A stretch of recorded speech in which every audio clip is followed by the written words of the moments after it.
Thank you. Yeah, thank you so much. Yeah, I've been joining the satsang a few times. Yeah, so I listen to your talks as well on YouTube, and I understand like how witnessing is quite important. And I your bodily like actions like walking and when you're doing things, I'm kind of able to just detach a bit and witness what I'm doing. But when it comes to the mind, I think of it as thoughts, like just let it be, but then somehow I get involved in it. So I'm still struggling to kind of distance myself and be the pure witness. So that I will, yeah, seek your advice. Thank you. What happens when you witness? I can I feel more comfortable, more relaxed when I'm witnessing. I feel a bit of detachment, I feel a bit of happiness, and that I'm doing something, but I'm just watching what I'm doing. So it's a nice feeling, but I can do that when I'm working or doing something else. But when it comes to the thoughts itself, I'm, yeah, I get involved in my thoughts very easily. Look, witnessing doesn't mean that you're witnessing thoughts. We are witness. There is nothing except that we are witness. Witness means when our engagement is not with this gadget called as mind, which is producing thoughts. Thoughts might come or they might not come, but we are not paranoid to keep watching thoughts and what is happening and what next to be done. That is not witnessing. Witnessing is that understanding that you have a choice to engage or not to engage if a thought pops up. And that choice also depends on your desires and interest. So, simply mere witnessing of thought never works. If you have interest in something so much so that you get involved, that is what the involvement is. Indulgence is, or your attraction or your strong liking for a thing is that you just get swayed away in this mind, in these, and then thoughts can be there, feelings can be there, emotions can be there. But it is all about your interest, because thoughts don't come without any reason. You must have given something to mind before, which is leading to these thoughts. Otherwise, if I'll tell you, if someone is given, let's say, a new mind, let's say someone, God has given a body and a mind, that mind, which has no thought or no intention or no vasana, it is a pure mind, it's a sattvic mind. And so, a sattvic mind, we call it no mind because it is still in your heart as self, abiding in self in that pure bliss. Because of some interest in things, it jumps out. And its jumping out is this whole what you see, all this word, Okay. everything what we see happening, it is creation of that mind only. And not that, but suffering which comes from it or enjoyment which comes to us is also our own creation because of interest. So the whole process needs to be understood properly. And then when you understand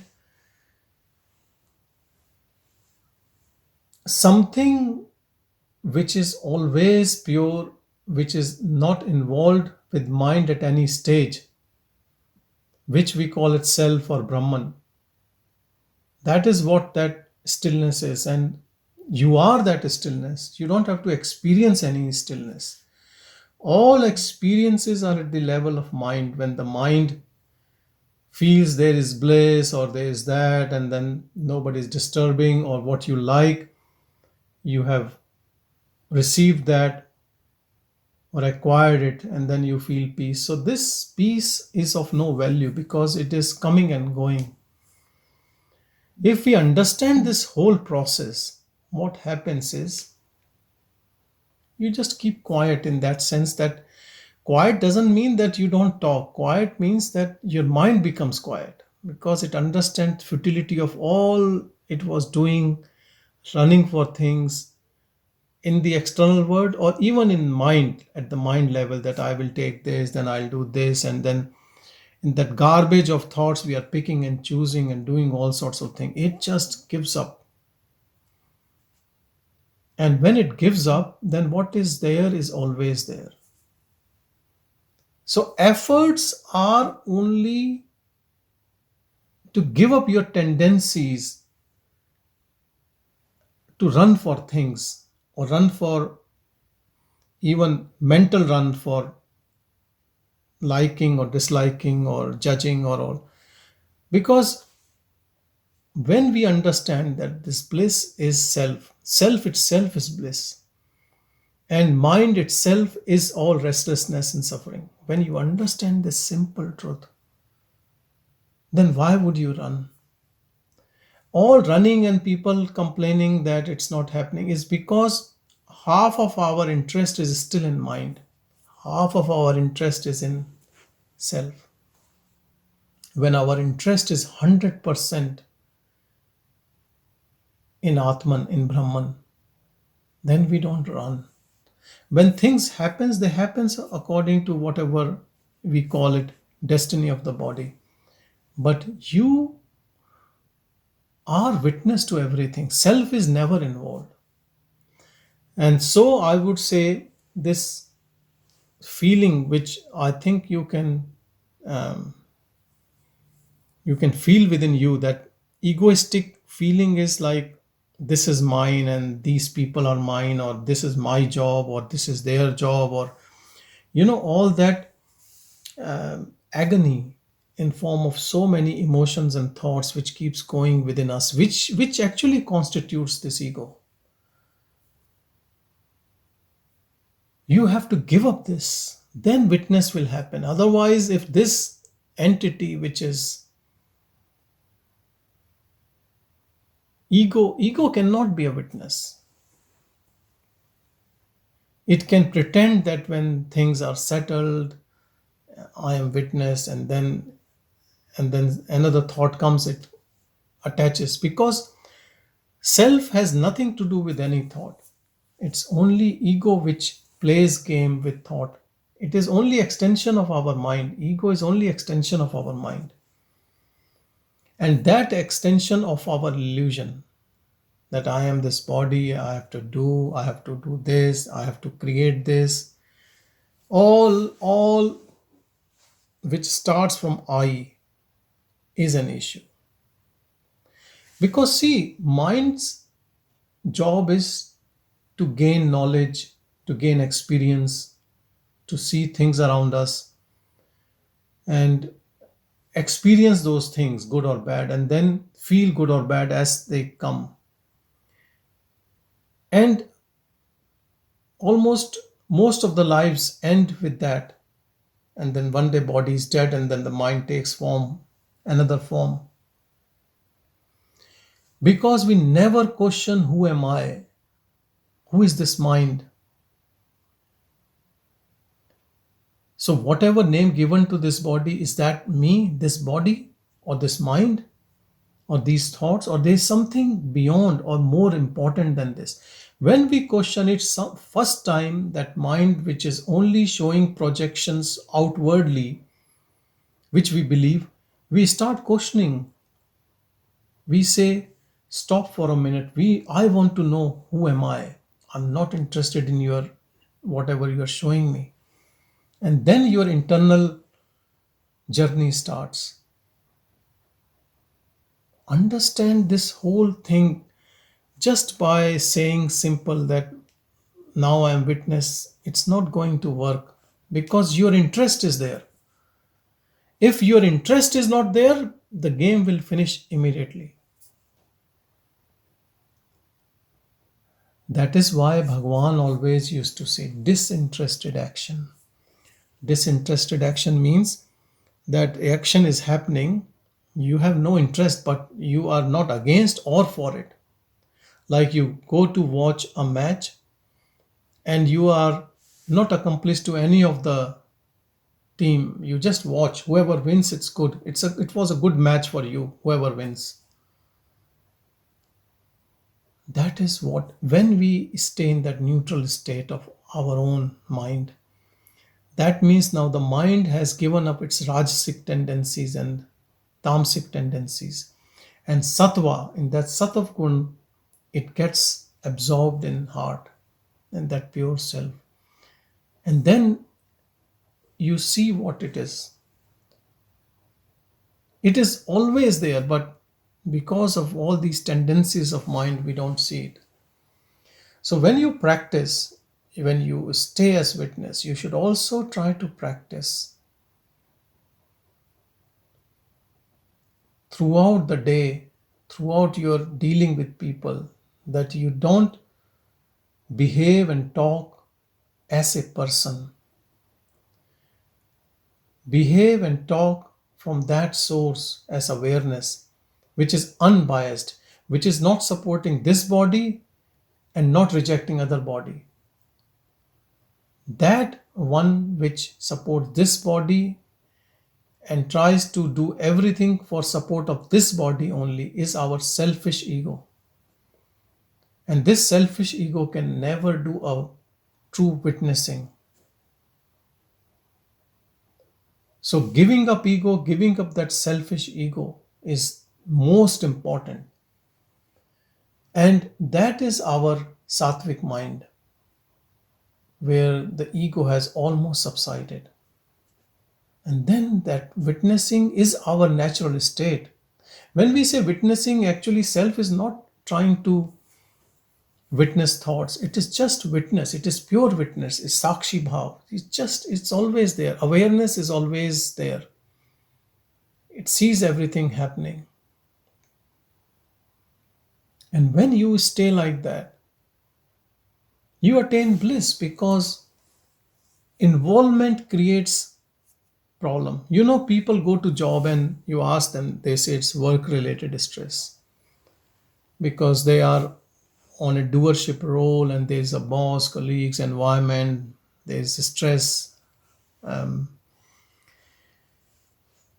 And same type of stress can happen at home in dealing with family members, because someone is your wife, husband, kids, family members. You have that emotion attachments, long relationships, lot of issues, lot of stories, good and bad. All this is trap of the mind. If you know that this, by start receding from mind game, that is what we call as witness. So witness is not just staying as witness to thoughts, but witnessing is about whole life, everything, all this construct of life you're witnessing. And it needs efforts. It is a practice. And slowly and gradually, when you recede, you feel so peace. That makes your receding much more faster, because now you know that yes, it is so beautiful. All what I'm looking after meeting people, that happiness which I get.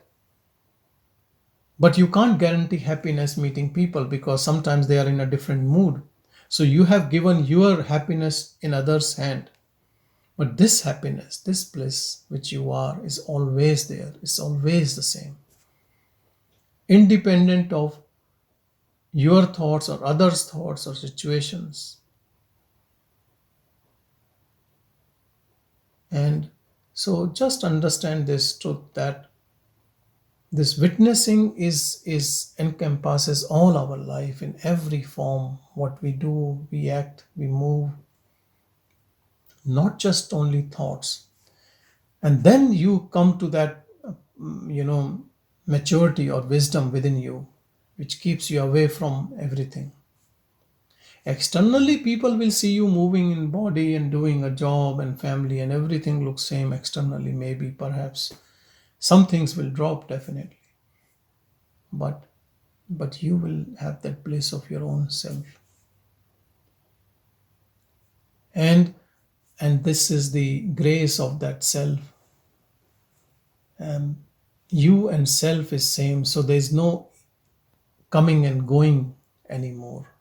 You're always there without any movement, because there is no movement there. Movement is always at level of mind.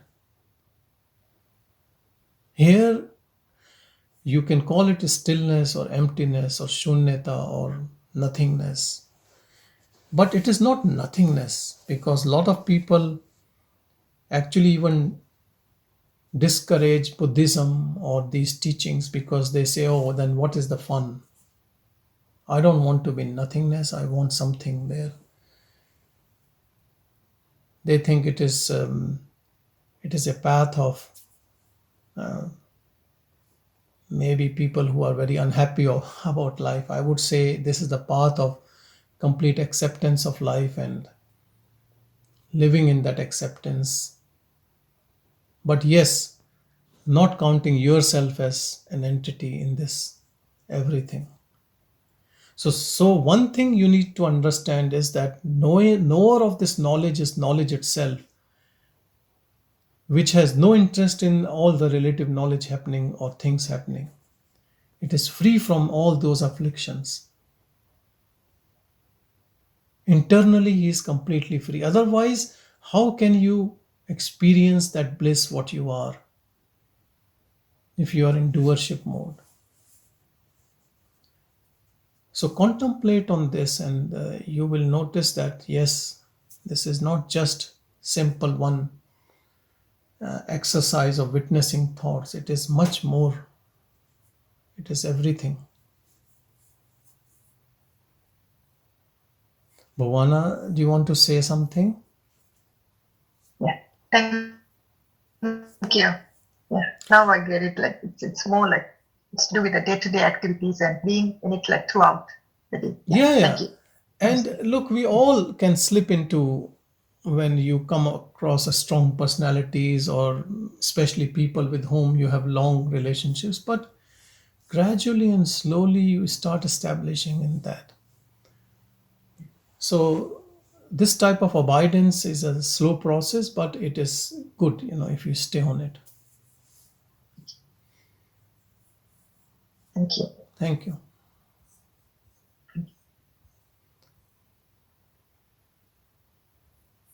There is another raised hand, Mr. Vipin Oberoi. You want to ask something?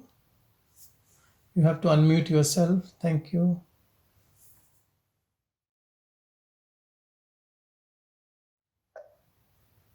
I want to bow my head at your lotus feet, Sanjay ji. Oh, don't say like this. I'm just like you. We are all same. I'm not any guru or any. I'm just telling you what comes. Even I can't even claim that. So please, we are all friends. You These can call are me your friend. these are my feelings. These are my feelings for you, Sanjay ji. Please accept.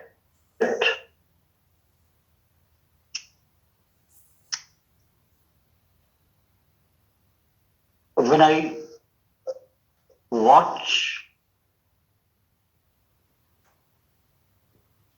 tears flow incessantly, and after that there is silence or emptiness or nothingness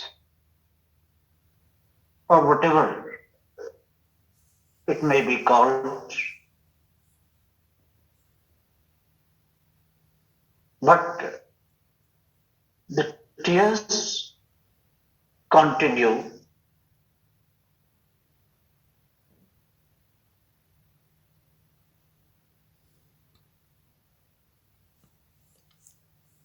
I am not there anywhere.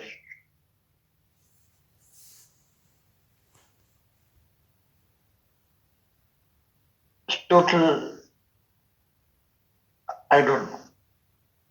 I don't know what it is. I do not know whether I'm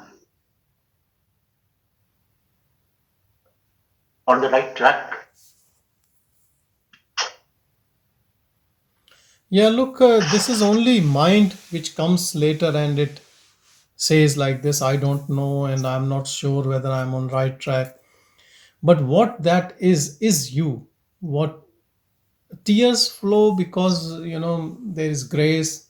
It's a new experience of your own purity, and it is very common to have tears. There's nothing wrong with that. And whatever terms you are saying, these terms only are used by mind when it resurfaces in some form or the other. When it is not there, then that is bliss is there, which it calls as emptiness. So I would say you don't doubt about it, just be that. And that's what our real nature is. We all are that nobody is able to describe it. That's why it is so hard even to describe. And mind takes up these words because mind knows only emotions and thoughts, feelings.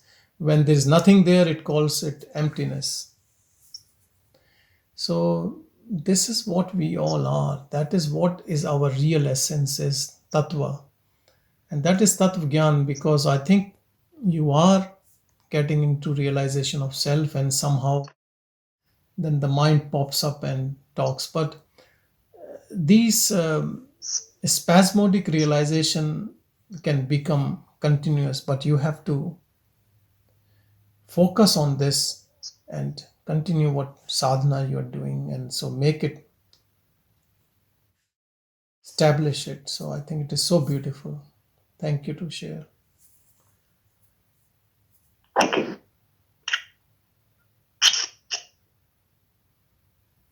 Eddie, if I'm right, yes, Eddie, you want to speak? Yes. First, thank you so much for these satsangs. I've got a lot of benefit from the YouTube as well as just the few I've attended. Regarding the last questioner, I would just like to say that I experienced the tears as well. And when I experience them, a lot of times I would say they're blissful tears. It's just emotion just kind of just expressing itself. But my question is, I guess, more technical or probably of the mind, but we only have these words to use to communicate with each other about this stuff. What is the difference between an intention or a longing to be free and a desire, like an attachment or that sort of thing? Thank you. Very good. So people can say, and we have heard a lot from people, that to get nirvana, to get that mukti, moksha, you should have not even desire of moksha. This is such a common thing. But I would say, don't worry about that. You need to have that longing. Otherwise, how can that mother goddess in your heart will open up heart for you? You have to have that longing. If you have no interest, then you are just like any other sansari. You can just roam on the road, do parties, whatever you are doing, your achievements, goals. And then one day it will happen spontaneously? No, it will never happen spontaneously unless you have that longing for it. So I would say that longing is not, don't mix up with our desires and attachments. This longing is also grace. Not everyone has this longing. Otherwise, the whole world be sitting in satsang. If there is some entertainment program, there'll be millions of people. The tickets finish off within seconds, minutes. So not everyone has this longing. So this longing, you have to really respect this longing. And this longing is different from your worldly desires and attachments. This longing is to know the truth, to know self, to know God, to be free from this bondage, because these two things cannot happen together. We all need to understand this truth, that whatever happening around us, if we are attracted to that, then you cannot be free yourself, because that entity in us which is attached to these things, that entity we have to question whether there is any entity like that or there is nothing there. And when we question deeply, that entity disappears, it vanishes. Do you think if you ask this question deeply, who am I, there will be an answer to it? If there is an answer, the answer will be silence. That entity will disappear. It is like you think there is a ghost in a room and you go and you shout and you switch on lights and there's no one there to answer, because it was only your mind's illusion that there was a ghost in the room. But when you stay firm and you ask, you will notice there is no one there. But can you believe this illusion can stay thousands of years, millions of years, unless you question it?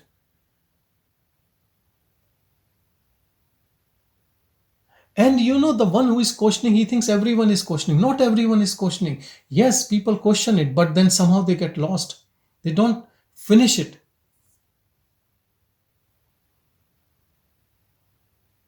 So desires and attachments to the worldly things are bondage, but this longing to know, that inquisitiveness, that is for liberation. And that desire also disappears. That desire of knowing, when you know, then that desire will end in that. As Bhagavan says about the self-inquiry also, that I thought from which you start, that dissolves, which you are questioning all the time. That questioner dissolves, then nothing left.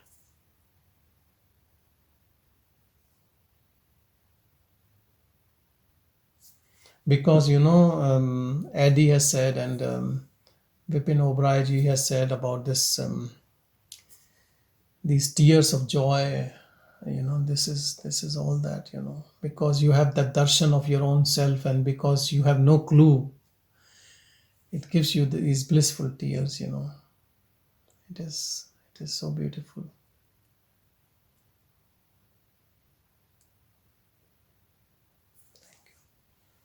Usha ji, you want to ask something? You can unmute yourself.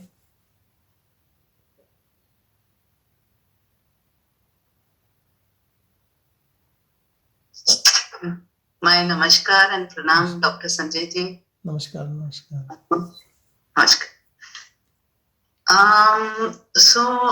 Sanjay ji, I have been doing different practices over a period of last few years, and finally have a great sense of peace and happiness once I started listening to your satsangs and your YouTube channels.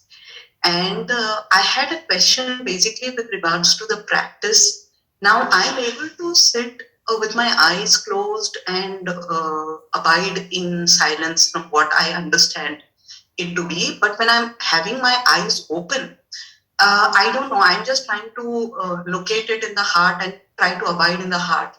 But, in the day-to-day life, when we are going around, when we are walking or hearing, doing some work or being around with people, which is what a normal life leads to, I'm not sure if I'm doing it right, because I just try to go and make my mind very strong, sit in the heart and say, oh, this is where I'm supposed to be.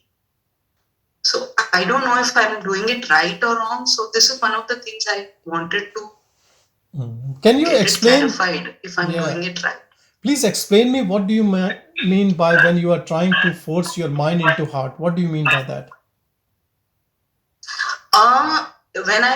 What I mean by that is, when I'm closing my eyes, I can comfortably be without any visual content, and there is nothing. There is just a state of blankness, and I can stay in that blankness for some time. But when I'm seeing everything, I'm just saying again and again to myself, oh, these are not really things that matter. I'm not the body, I'm not the mind. So let me abide in the heart. This is, I'm just saying it mentally, and I'm trying to not get involved in anything, and not put my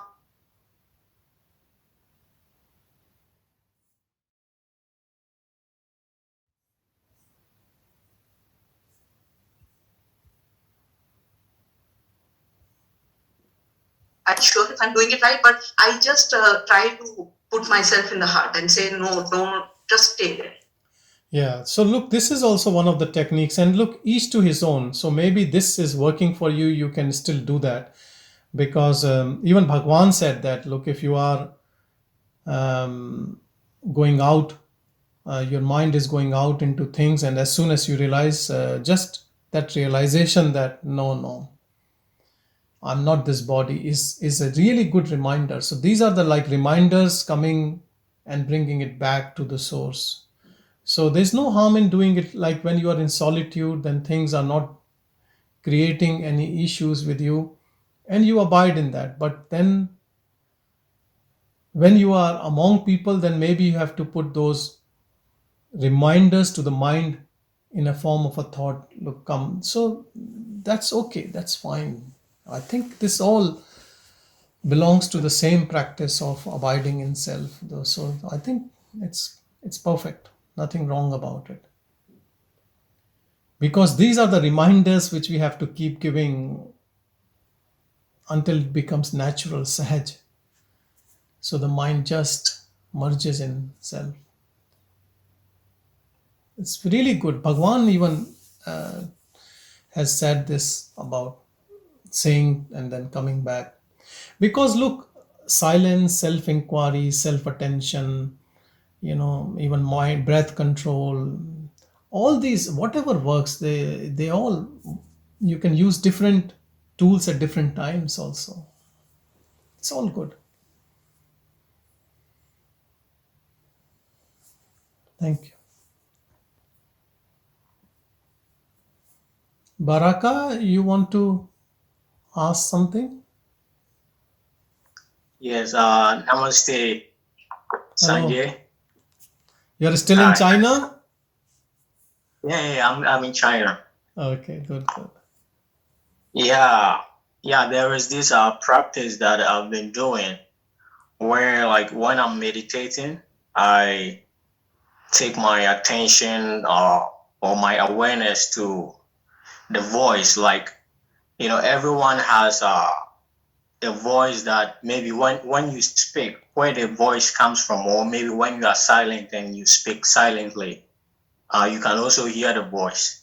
So most of the times, when I'm meditating, then I listen to the voice. There's this realization that is coming from the heart, my chest region.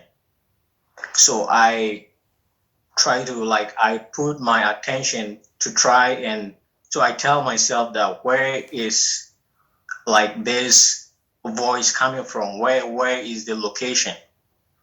So I try to put my attention to try to find the source of this. And every time I do that, there is this feeling of being sucked inside, like, to a point where, like, there is no feeling of the body. I can't, like, it's like I can't really explain it, but, like, I can't feel the body. I can't feel anything. And it's like there is this kind of darkness, and there is this feeling of expansion, like, I can't really find a word to explain. Yeah, but the thing is, the more I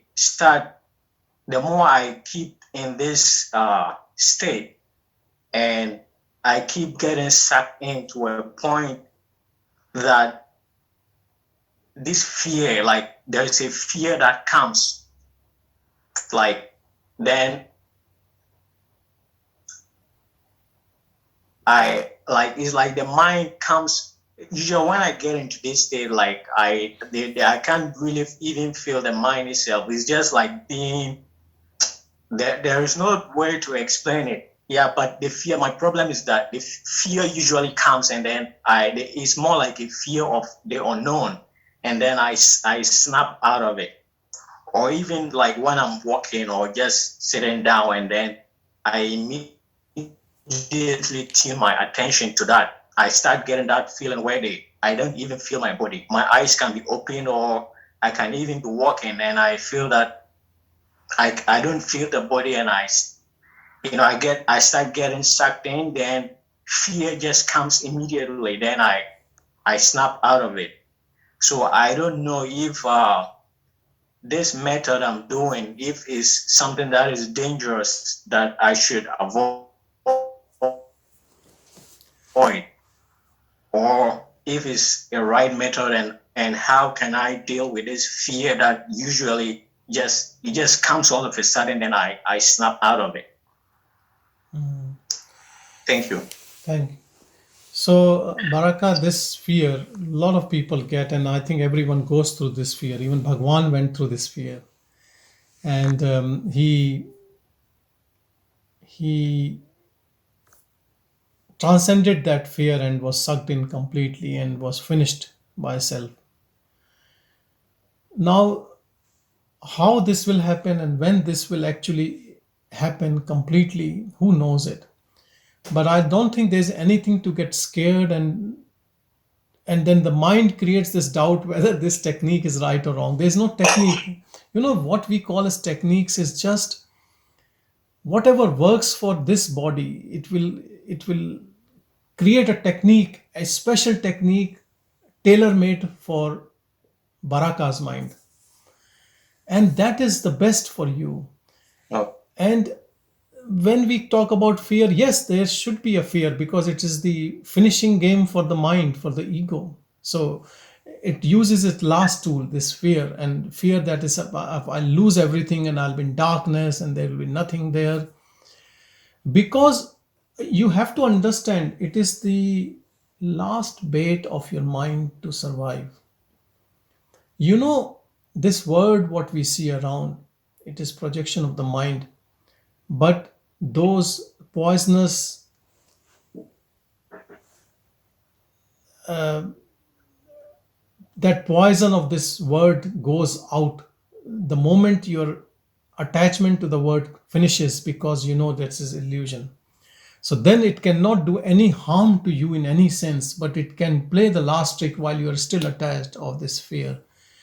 So I think you should just ask for that grace of that absolute, that you transcend that fear. And I don't think there's anything wrong about your technique. And it's not technique, it just happens. And I would suggest you, as Bhagavan said, your day-to-day activities, what you eat, how you interact, how you treat others, what type of thoughts comes. If we make all of them sattvic and pure, then no harm can happen to you. Stay on the path of truth. So All right. Thank you. Thank you. Hello there. Ellie Pearl? Ellie Pearl? Unmute Yes, yourself. hello. Hello, how are you? Hi, I'm very good. I'm really glad I found the satsang. Thank you for this.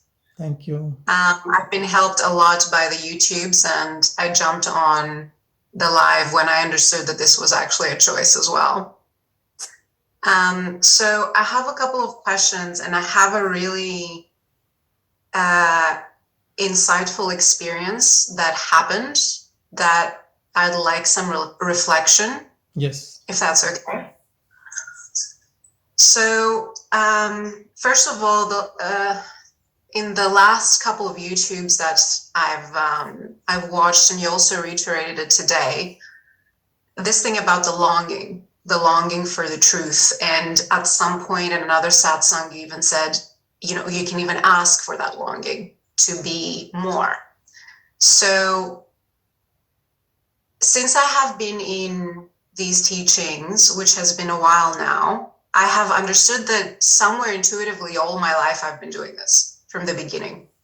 I've been calling it truth when I was even, a child, and it has changed names, but it's really the same thing. And my longing, I have done this. I have asked for this longing to grow. And at this point of my life, of this life, if you want, this form's life, of course, I have manifested this story that gives this form so much burning. And it literally feels that, she's on fire. And somewhere I am within, which feels the realest place, if I'm honest, and is untouchable, and it's very cool and the witness, as you say, but sometimes I can get out of it, and in and out and in and out. So I have been witnessing this burning, and there have been a lot of, wild oscillations from one side to the other side of, bliss and abiding in self, and going in the story, being the story, then kind of 50% in, all this movement. So I guess I'll start with the experience. So what happened one night, this burning was just simply so intense. And before going to sleep, I asked for really a demand, like a very clear asking of some insight, something to really clarify this for me, something that's going to reveal more truth. And what happened is I had a dream that night. I guess you can call it a dream. It felt very, very different. It was on the location that was the village that I very first was brought up in, the very first couple of years of my life, which actually happens to be the location that pretty much all my dreams take place. And there was a story that was happening. All the people in the story were people of this form story. So there weren't any fictional characters, let's say. There were some people that have passed, that I was seeing them and actually have been witnessing them and interacting in the most blissful state that they've ever been when they've been in their earthly forms while I knew them. And what was happening is that as the story was going on, what I was experiencing as I was not only anchored in this body, it was sometimes anchored in this body, but then it was as if I was aware of the whole dialogue of what was happening in the village. I, without thinking, it wasn't a thought, I was traveling from one body form to another, and I was, saying what they were saying at that moment. And I even sometimes experienced looking through their eyes, moving their bodies, being in their houses. And sometimes when there was nothing that was going on, it was simply, I was the space, the whole space, and the people. And it literally felt like, I guess the closest words, it felt like, the earth was like wearing a cloth, for example, feeling the touch of it, but non-identifying with it, the bodies of the people being like that also. And even when I was getting in this body's form, it was one and the same thing. There was no difference. So it literally felt, and the reason that I felt that this was very insightful, because the qualities that I have witnessed was this, it's almost like there is this lucidity, there was this forgetfulness, there was no agenda, but there was, whenever something was happening, like let's say somebody was saying something, even if it was something gossipy or bad, there was no bad, there was no judgment. Everything was blissful, everything was spontaneous, and it's almost as if when it was happening, I was remembering it rather than I was doing it. And this went on and on. I can say more, but I feel you get the picture. So this happened in dream, but as Bhagavan says, that dream is short and this waking is long, so there's no difference. And I need to tell you this thing about experiencing others as us can happen in waking, dream, and it can be continuing in waking and also in dream. Because look, dream is again projection of mind as this.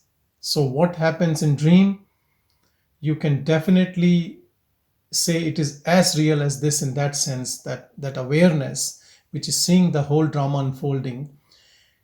can see this in dream, can see this in this waking, what you call as waking.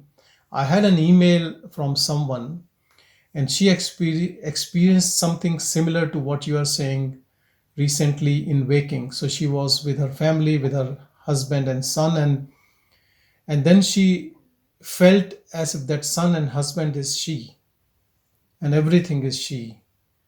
And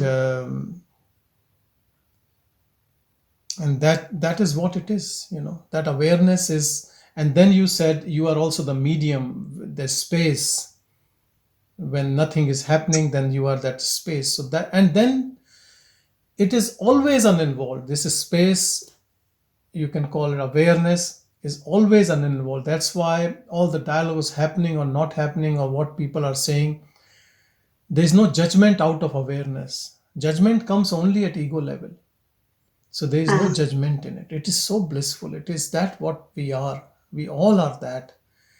And I think because of your longing, looking for an insight, you had this experience, or I would say that abiding in awareness. And if you have understood and if you contemplate on it, that can be very powerful for you to just be like that. Yeah. Because that is reality. That is that has to be natural. It is not looking natural. It is looking like an experience, because then the mind takes over, and then this drama continues the way it is going on for years. But contemplate on this. This is beautiful. When I had my first really insightful experience after short burst, it was this only. I felt myself, everything.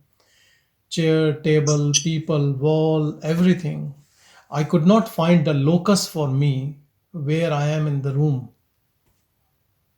And there's a bliss with it. There's a sense of calmness and peace in it. So I think you can keep this. You can even write this experience, this dream. It is so. Yes, I do. The thing it has been, and that's why it was very important. The thing that I'm experiencing and waking sometimes is very similar. Like I do experience I feel like you said, this is a kind of like a fiber of reality. I feel empathy is very pretty much reflecting this. The fact that we can feel what another is sensing is pretty much this communion. And I have been feeling a lot of being the space and everything, but what has been happening in the waking for me, for this experience, as I anchored in this form, is when the mind comes in, and when it's my turn to speak or to offer something, that's when I pass it through the filter of judgment, or is this right, or as it wants to come out, could it be better? And that's where I was struggling. That's where I kind of interrupted this spontaneity, if you will, this flow. And this actually leads to my question, because for me, this was the insight that, like, experientially I wanted to get, how the form, I should let the form be. And when we're saying, for example, try to do the practice, right? Continue, there is effort in the practice. So for me, the mind, when I hear it, I get a bit confused, because if there is this element of effort and trying in, doing this practice that we're talking about, how is that any different in the moment when, I'm sensing that there's something to offer, that I am trying to adjust the form of what spontaneously wants to come out?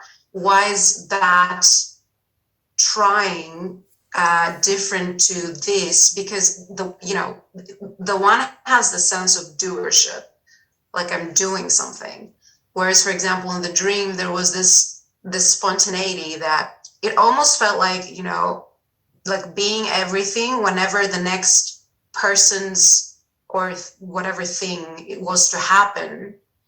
It was pretty much like a feeling that the whole space kind of felt like it, and that was that. Like pretty much like how somebody's scripting a play. So there was this kind of flavor of, oh, wouldn't it be nice? But it was very, very free. And in this manner, the next person said, da, da, da. But in this waking world, when we're talking about, trying to do the practice, that's what I want to clarify. Okay, let me explain you. So this is a really good question, and it will help us to understand more deeply. When you are in this spontaneity, in where you are in this flow, where you are abiding, where you are in that no mind state, it is effortless, it is natural, it is what it is. And when this is taking, I'm not saying control, but yes, something like that, of the form of the body, allow it to flow through it. So that is perfect. There is no practice needed here. You are just surrendering to that flow, and you stay in that harmony, in that flow. But then the effort is something different when you are in that ego mode and you get involved and you are in an argument and you get into mind game, and then you give this reminder to yourself, I am not this body mind, and you try to recede. So both things works. It depends which side are you. Are you into that spontaneous flow, or are you into the ego mind? And both are right. There's nothing wrong or right about. And that is what we need to understand, that when to pull, when to put efforts, and when to relax. And this comes in a way very beautifully within us, because that innate knows how to deal with this. So I don't think there should be any confusion about it. So you're saying that even when you're stepping in, let's say consciously, to consciously express yourself, there should be this, I'm saying should, but essentially it's this allowance of the spaciousness and the spontaneity should still be there for it to definitely be real. Because look, depends where you are speaking from. If you are in that spontaneous intuitive awareness, then it is effortless. Even if you want to put effort, it will look very awkward. What effort? There's nothing there. Yeah. And when you are pulled into the ego mode, then you have to put efforts to get recede. If you are, you know what is going on within your interior, whether you are in that restless mode or you are in that peaceful. So what happens when I'm in this peaceful, let's say, abiding itself, beautiful place? Sometimes, without thought, there arises a very moment. There's a book that wants to be written about something specific. And what happens, which I feel is the materialistic side of the mind, is that it can step and it can judge based on what I've learned and read and label this as doership and then want me to not want to do it. Do you think, so in this inspiration, I feel it very beautiful and uplifting. And obviously, if there is a task that is like writing a book, that there can be some thought involved, you would call that inspired action. It's not the same as thinking and trying to do something. Is that correct? I can't say about how some action is coming out, whether it's an inspired action. Look, here we have to be very cautious, because that's the way the ego survives. Because it can do anything and it will call it as inspired action, or this is my, I have to do this in this way. And it can just take up a form of, you can call it spiritual form, and can survive. So you have to put on scrutiny of whether this is coming in a flow, or because I have to tell you one truth, because there is no coming and going in it. Once you know, it's a one-way ticket. So the bliss experiences, this spasmodic realization of self is good, but it does not end the journey. So I would say, if something in you thinks and judges this, which you are calling as inspirational thought, leave it. If it will happen, if something has to really do it, it is in your destiny, it will definitely happen. You will write all these things and you will share. But I think most important, first thing first, you have to just finish this coming and going and have to establish. And then once you establish, then that bliss which prevails, if it has to happen, will happen. But in a half-cooked state, if we make conclusions to it, then the journey, we have not finished to the end.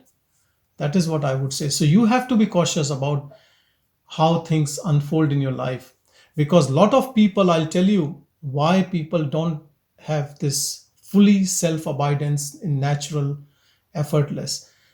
Some never start, some start but never finish.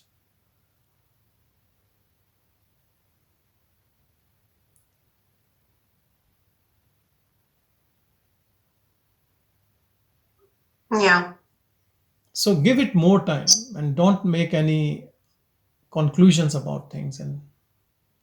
And I'll tell you, always prefer silence than activity.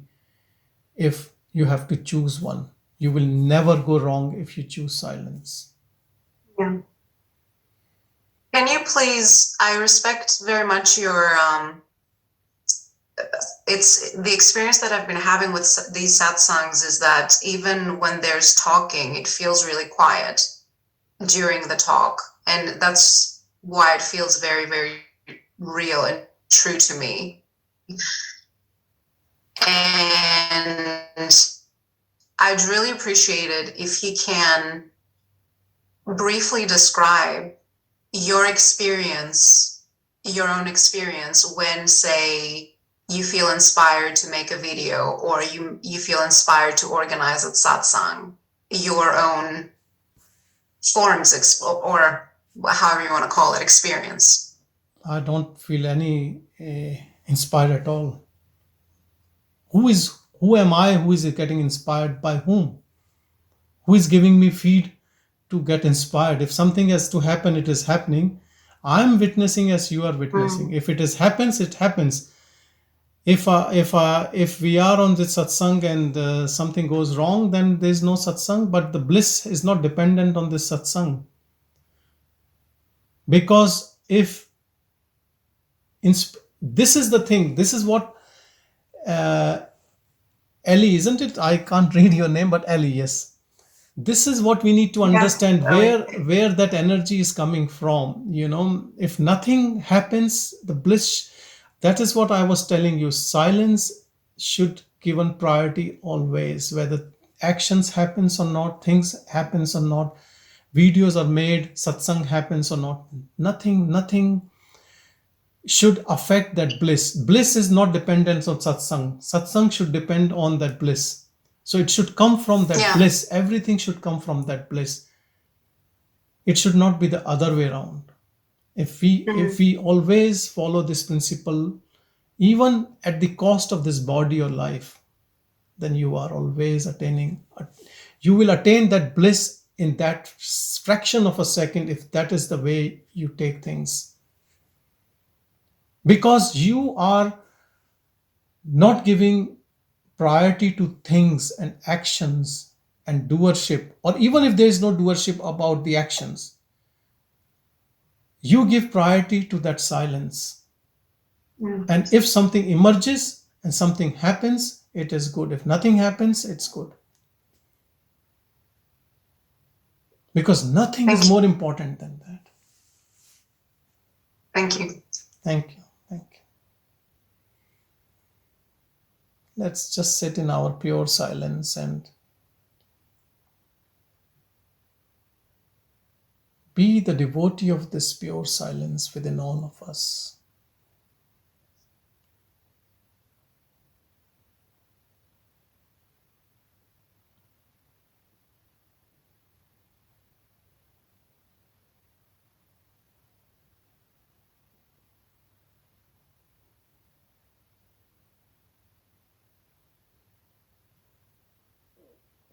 Om Shanti, Shanti, Shanti. Thank you. Thank you, Thank you, Sanjay. Sanjay. Thank you, everyone. Thank you. Thank you.